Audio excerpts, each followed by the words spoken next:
In 2016, a game was released that I thought was the worst game of that year. In fact, here's a clip. First off, for the people that are blaming everyone being mad or disappointed and talking about how they fell into the hype, fuck you. Because what Sean Murray showed off is completely different than what was in the game. What he said you could do isn't in the game, and the 4 months of radio silence is unacceptable. Sean Murray and Hello Games showed content not in the game and were, and still are, falsely advertising. Gathering resources is boring. Managing resources sucks. Combat was obviously an afterthought, as it sucks. Space combat sucks, as you'll always lose because enemy ships are faster than your slow as molasses ship. Well, it's been 2 years, so the question is No Man's Sky good now?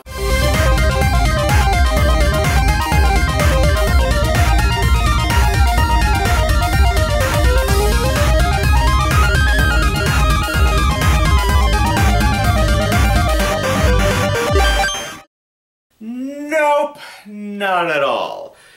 You could actually click the video off right now and go do something else, but if you want to know my full opinion, you can keep watching, but I think I gave you all the information you needed to know.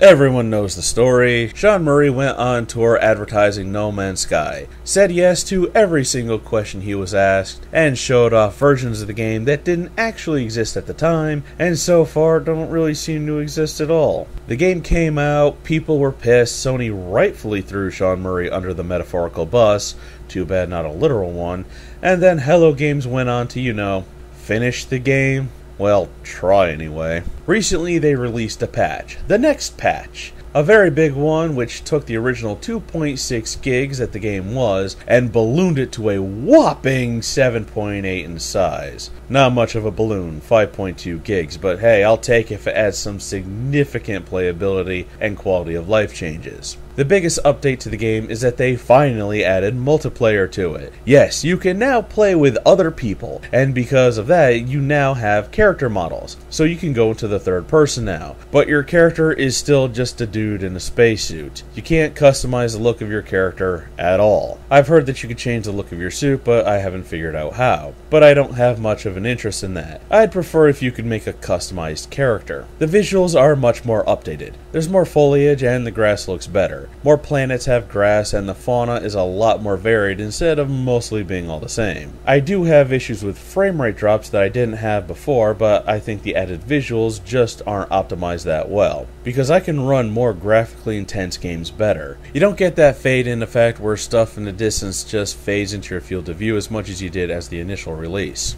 The alien races you saw before now stand instead of sit, and there's more of them in space stations which are bigger, but they don't do much of anything. They still just stand around. The interaction with them is still minimal. Their faces are more animated and show more expression, and they look a lot better, but you really can't do anything to them. You can't go on a rampage and slaughter every alien in sight because you're so bored that any kind of excitement would be worth getting a game over. Items in your inventory stack a lot better than they did from the initial release. Quantities that each stack can hold seem to have been increased. You still get bugged by your suit's warnings quite a bit, but not as bad as it once was. Crafting items is a lot quicker and less complicated than it was. There are some quality of life improvements, but for some reason, each jump forward comes with a few steps back. A quick select has been added so you can recharge your equipment. Pressing Z will bring it up, and to navigate it, you'll use Q and E to cycle through it, and F to select it is that you want. It feels a little clumsy, but I see what they were going for. It allows you to still move around if needed. However, the annoying thing about it is that it disappears way too quickly, like maybe 2 seconds if you don't input anything quick enough. I can right click to exit the quick select. Let me do that.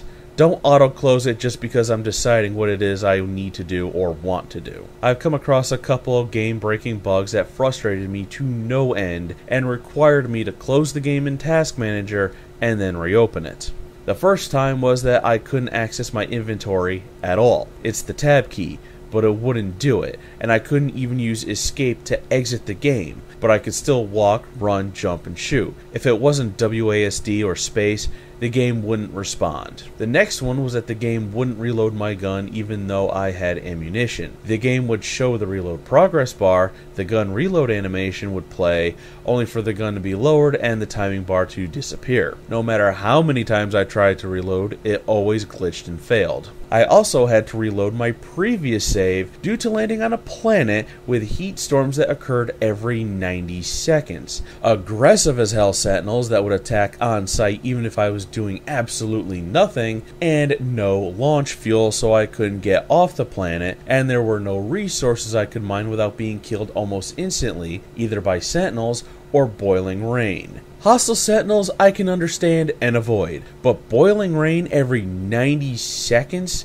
That has to be a glitch. The planet next to that one with a toxic atmosphere didn't have its toxic storms nearly as much, and I was able to explore that one a lot more than a heat planet. Which brings up a question. Why do the ships still need like 3 different types of fuel? Why is there a launch fuel just to make your ship airborne? Why can't it just use the regular fuel for the thrusters? Why is a light speed fuel needed just to go to another planet system? That's like saying your car needs a special kind of fuel to start, another for city travel, and another for highway travel. But the thing is, even if these improvements help No Man's Sky, it still suffers from a lack of things to do. There's some MMORPG type of missions that you could take on for rewards, but they're not very interesting, and it's debatable if they're worth the hassle. Yes, hassle.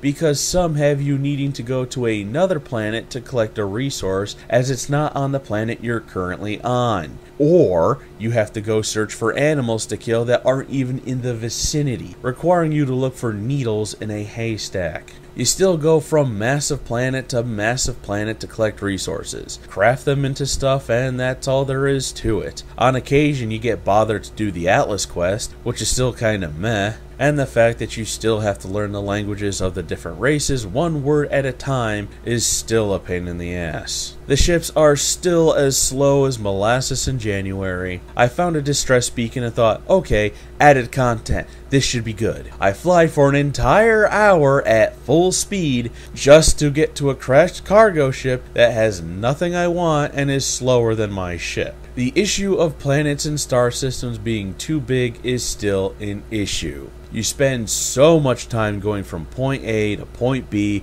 that you might as well load up another game and play that while your ship makes its way to your destination. Another issue that still lingers is that while it's easy to get stuff, it takes a long time. I found a really cool gun that was like 4 million credits, but why do I have to buy it? Why can't I steal it? Why can't I kill the NPCs here, take their stuff, and then run away before anyone notices? Rewards take too long to get and aren't even worth it in the end. Let's compare this to Fallout 4. It doesn't take that long to travel from place to place and you're on foot. Granted, it's a much smaller open world, but just follow me on this. Along your travels, you'll come across NPCs to help or hostile enemies. You can get rewards and all other good stuff to keep you playing. You can play the story, align with factions, or just say screw it and build settlements, or become a homicidal maniac and kill every single thing that moves. There are side quests to do for additional side story stuff that makes the game world feel alive, like going into a vault to get a cure for a kid that's sick because he got bit by a giant rat. You get the robotic companion Curie for that quest,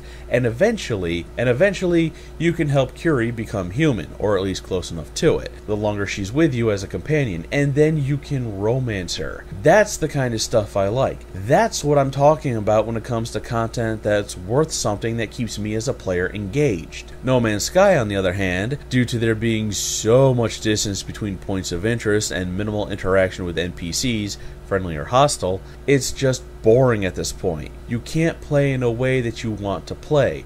You just collect resources and recharge meters.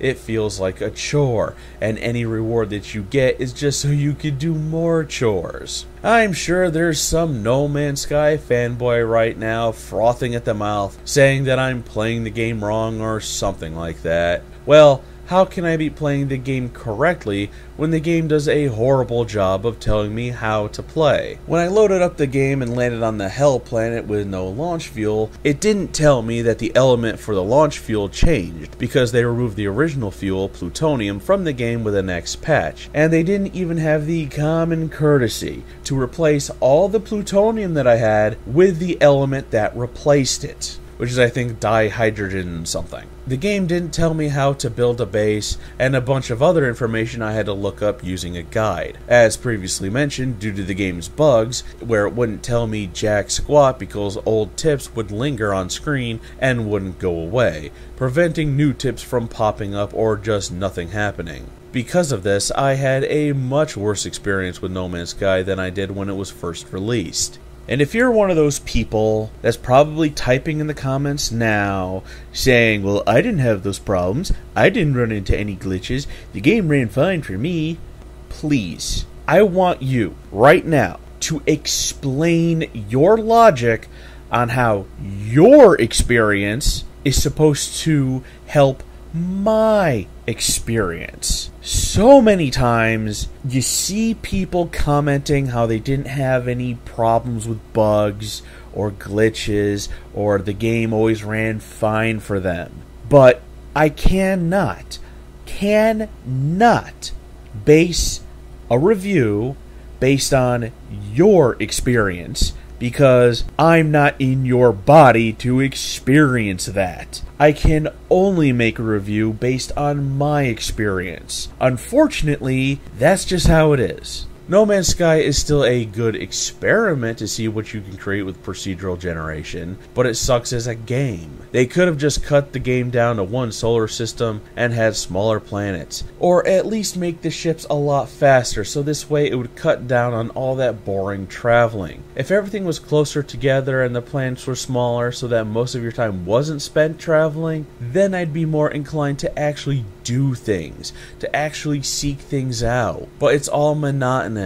You get jobs from aliens that take a while to do because of the size of the game for a meager pittance. I think the people who jerk off farm animals for artificial insemination for a living have a much more exciting time than playing this game. With the next update they did, you can see what they were going for. They wanted that big MMORPG space game, but they fell painfully short. It's still an ocean wide, but a puddle deep. They need more people on staff to actually make worthwhile content for the game because it's still empty. And the gaming media has been saying that after 2 years, No Man's Sky is what it promised. Even if that's true, even if I'm wrong and this entire review was a waste of time because I haven't been able to see what it was because the game is too big, it still doesn't make a very good game due to either 1, lack of content, or B, the content being so spread out that getting to it takes way too long to be worthwhile. You could spend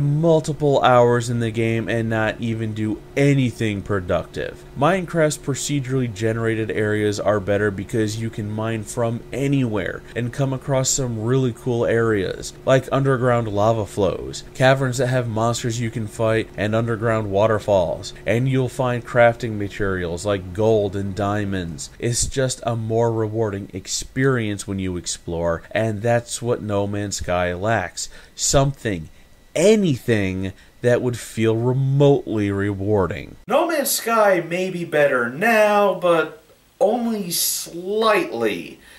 There's still nothing really to do in the game. Well, at least in my opinion, there's nothing to do. What I think Hello Games needs to do is start hiring people, a lot of people, to make content for this game for players to really engage with, because right now, 2 years later, No Man's Sky is still the $60 experiment that it was in 2016.